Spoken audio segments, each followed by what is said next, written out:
સુરતમાં આરટીઆઈ દ્વારા ખંડણીખોરી કાંડમાં તપાસ કરાઈ શિવસેના ઉદ્ધવ જૂથના નેતા સકંજામાં આવ્યા। શિવસેનાના સુરત જિલ્લા પ્રમુખ પરેશ ખેર સામે ફરિયાદ દાખલ કરવામાં આવી।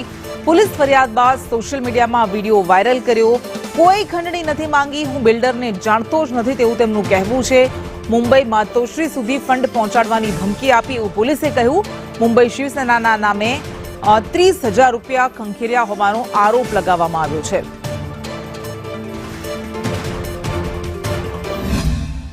આજે સવારે જ્યારે મને મારા મિત્રોના ફોન આવ્યા કે પરેશભાઈ તમારું નામ આવ્યું છે ખંડણીની અંદર ચપ્પુ બટાઈને, અને મારા જેવા મેં એને ખંડણી માંગી જ નથી, અને ભાવેશભાઈ કોણ છે મને ખબર બી નથી, એને ઓળખતો બી નથી, મને કંઈ એ વસ્તુની ખબર બી નથી।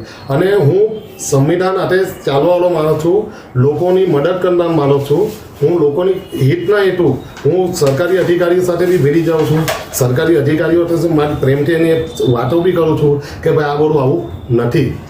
એ છતાં પણ અગર જો રાજકીય ગરિમાને મારી જો લાંછન લગાવતો હોય, એને મને નથી ખબર કે એની શું પ્રવૃત્તિઓ છે કે ભાઈ મારી રાજકીય કારકિર્દી પર એ કયો કલંક લગાવી રહ્યો છે। કિશોર જરીવાલા કે જેણે સંગાડિયાવાડ ગોપીપુરા અઠવા રાધેકૃષ્ણ એપાર્ટમેન્ટનું બાંધકામ કરતા હતા, તો ત્યાં આનંદરાવ ખેર કરીને જે સલાબતપુરાનો છે, જે જઈ અને એવું કહે છે કે ભાઈ તમે તેજીમાં લાગો છો, તમે જે બાંધકામ કરો છો એ ગેરકાયદેસર છે અને અમે તેને પડાવી દઈશું, અને હું પોતે શિવસેનાનો પ્રમુખ છું, ઉદ્ધવની જે શિવસેના છે એનો, અને મારે માતોશ્રી સુધી પૈસા મોકલાવાના હોય છે, એટલે તમારે મને પૈસા તો આપવા જ પડશે એમ કરી અને જે ભાવે છે પૈસા આપવાની ના પાડતા તેના કમરે છરી રાખી અને એને ડરાવીને 30,000 રૂપિયા પડાવી લેતા। ત્યારબાદ અવારનવાર પૈસાની માગણી કરતા હતા અને ફોનથી પણ માગણી કરતા હોવાથી આ વ્યક્તિએ ફરિયાદ આપેલ છે। આમ ટોટલ અત્યાર સુધી 22 ફરિયાદ દાખલ થઈ છે।